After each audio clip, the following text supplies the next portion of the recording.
அது எத்தனையா ஸ்குரு இதை பார்த்துக்கோ சரி உங்களுக்கு ஸ்குரு இல்லை இல்லை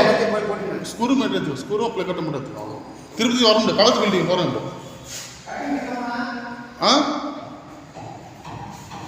என்ன சொல்கிறேன் 2 இன்ச்சு ஸ்க்ரூ வேணும்